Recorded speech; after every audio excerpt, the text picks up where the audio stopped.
Bibig sa akin to, Shalom.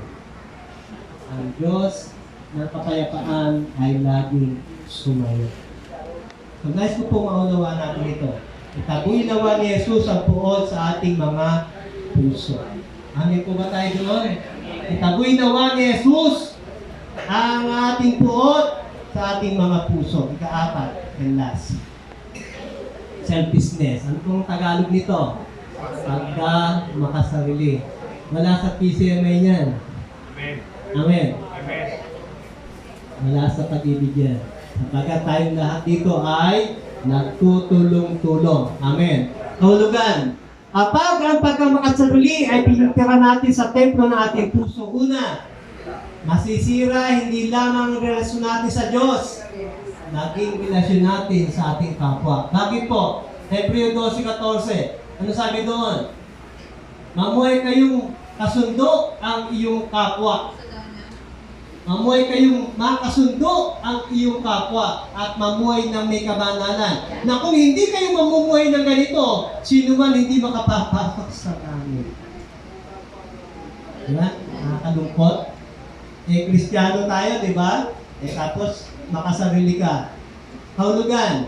Kapag ang pagkamakasarili pinatira natin sa templo natin, puso una, masisira hindi lamang relasyon natin sa Diyos. Pangalawa, kundi pati sa ating sarili. Yung ating sarili, bakit? Dinadaya natin ito. Ano ibig sabihin ng dinadaya? Kung titingnan niyo po yung ating ano ngayon, yung ating maliit na babasahin ngayon, meron pong 4 na hayop na nakalagay dyan. Ano yung unang-unang hayop? Anong unang-unang hayop? Sige po, tingnan natin. Tupa. Ano yung unang-una? Tupa. Larawan ng pagiging masunurin. Pangalawa, yung monsuman, asong lobo. Handa kanyang sakmalin o sugatan. Sumunod, snake. Magkabati tayo ngayon. Mamaya, away tayo. Pagkaharap, magkabati, pagtalikod, kaaway. Yun yung ahas. At yung huli, yung ating pagiging mahinahon, alapati naman. Amen po. So kung tayo po ay nandiyan, nakadrawing dyan, papanalangin natin si Lord, alisin natin yun. Sige po, tuloy po natin. Ang taong makasaliri, ayan, ay walang pakialam sa iba. Ang taong makasarili raw ay walang pakialam sa iba.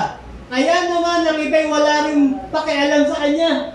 Kasi hindi nga siya makasundo eh. Hindi siya pwedeng lapitan, di ba? So ano nangyayari? Mag-iiwasan na lang kayo. Walang gusto makipagkaibigan sa isang tao makasarili. Bakit? Magaling ako. Specialist ako eh. Di ba? Ako na lang ang magaling. At kayo mali. O di ikaw na. Ikaw na mahusay. Ikaw na lang. Di ba? Ano mangyayari sa'yo? Wala kang kaibigan. Amin ba tayo doon? Amen. Alalahanin natin ito, si Jesus, Diyos, nagkatawang tao, na ganyong alipin. Hindi niya nalitanan yung kanyang kalalagayan. Naging masunurin hanggang kamatayan sa krus. Ano yung sabihin nun? Siya ay natiling mababa. Tapos ikaw, nilikha lang ng Diyos eh. Di ba? Ano yung sumunod? Hindi na po tayo. Ang tanging antidote sa pagkamakasarili ay ang paglilingkod sa iba.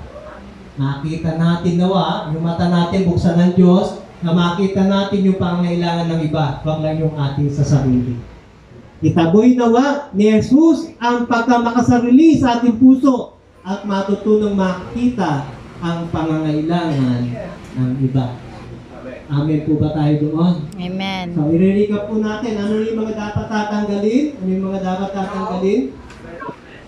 Yung ating doubt, covetousness, hatred, and selfishness. Ating pagwawakas.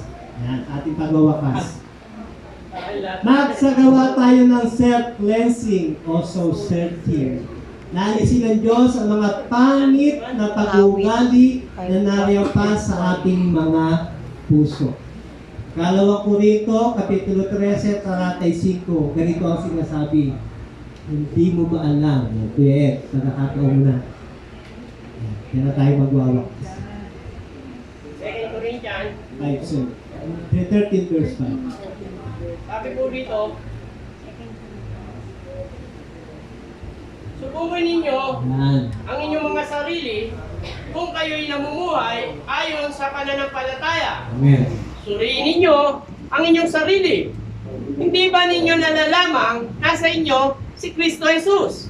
Maliban na lang kung kayo'y mga bigo sa pagsubok. Amen. Sa ibang termino, hindi nyo ba alam na kayo ay isang mananampalataya? Maliban na lang na kayo'y itinakwil na.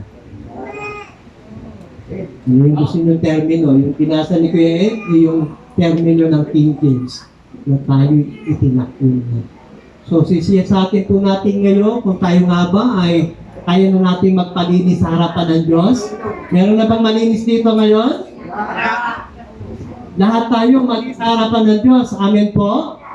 So, tayong lahat ay tumayo. Palakpakan po natin ang ating Panginoon. So, ang ating pong inaral, ano po yung ating inaral? Linisin ang templo ng ating sarili.